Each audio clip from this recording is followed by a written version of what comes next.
The scorching sun of Epsilon 9 beat down on the barren desert as Kale trudged through the dust, his wrists still raw from the chains that had held him in the slave camps of the mining colony. His body ached, and his lungs burned with every inhalation of the thick, metallic air. Humanity had sent him here to work, but they had left him for dead when the ores ran out. He had learned long ago that in this galaxy, survival was never guaranteed.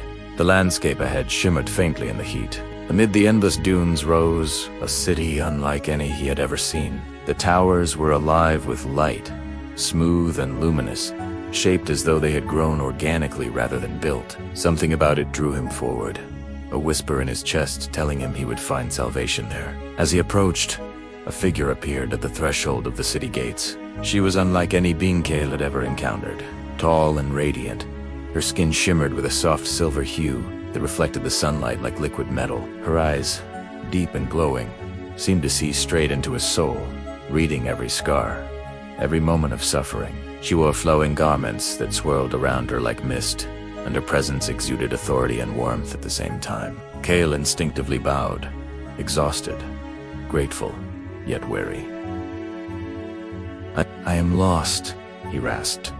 I have nowhere to go. Please, I can work. I can.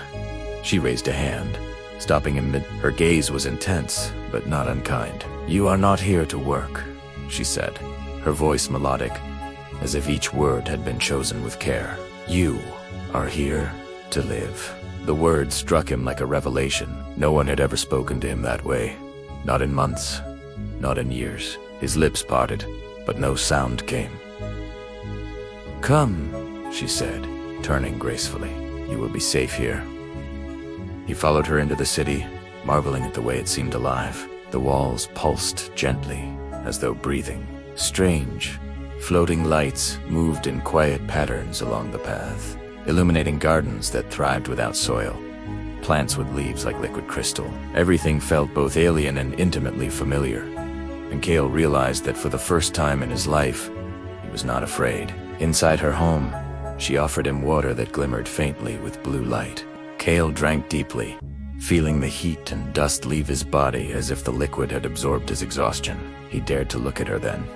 Really look. Her face, though undeniably alien, carried an elegance and softness that reminded him of the kindest humans he had ever known. I am Liora, she said, watching him drink. I have been waiting for someone like you. Kale shook his head, confused. Waiting. For me. Yes, she replied simply. You have suffered. You have been broken, but you are not beyond hope. You still care about small things, earthly things. The taste of water, the feel of wind, the warmth of sunlight. Those things are precious, even to someone from another world. He swallowed hard, realizing she understood him better than anyone ever had. I don't know what to say. Say nothing, she whispered, and her smile held no hint of judgment, only acceptance. Rest. Tomorrow, you will begin to heal. The next days were surreal. Kale woke to find the city alive with gentle motion. The air was scented with unfamiliar yet comforting fragrances. Liora guided him to places where he could bathe in pools that glowed faintly, touch plants that hummed under his fingers, and taste foods that were sweet beyond anything he had ever eaten on Earth. She never demanded anything from him. She simply shared her world, and through that, she shared trust. Kale began to feel life returning to him. His mind, once numbed by abuse, started noticing small joys again, the way sunlight reflected on Liora, his silver skin, the soft ripple of floating lights above the city paths, the feeling of clean water sliding down his throat. He had thought that survival alone was enough, but he realized now that life could mean something more. One evening, as the twin moons rose in the lavender sky, Liora led him to a balcony overlooking the city. Tell me, she said softly, what do you miss most about your world? Kale closed his eyes, letting the memories flood him. The oceans, he whispered. The rain. The way wind moves through trees. I never thought I would care about such things again. You care still, Liora replied, her eyes glimmering. And that is why you were brought here. Your heart is not lost. It only needed to be remembered.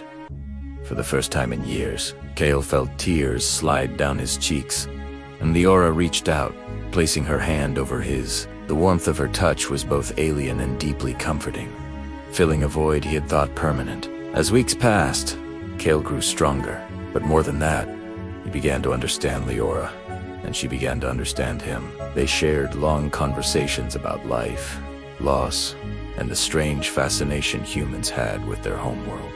Liora, despite her alien existence, found joy in the small details of Earth that Kale described: the smell of fresh rain, the softness of grass, the rhythm of a human heartbeat. Through him, she learned the beauty of things she had never experienced, and through her, he learned the possibility of love that transcended worlds. One night, when the sky was painted with 1,000 stars, Kale found himself speaking before he realized it.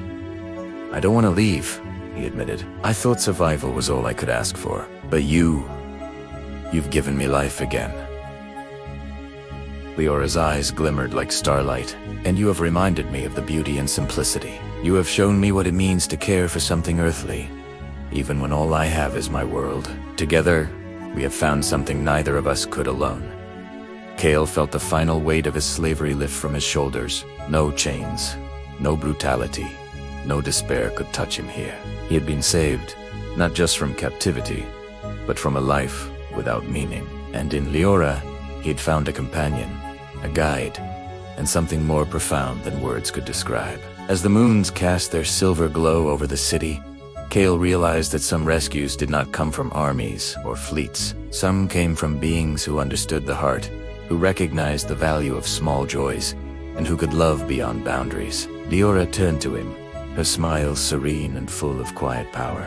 "You are free," she said softly, "and you are home." Kale took a deep breath, feeling the cool, alien air fill his lungs. For the first time in a lifetime, he believed it. He was free. He was alive. And for the first time, he was ready to love again, not just earthly things, but his new world and the extraordinary being who had given him back his life.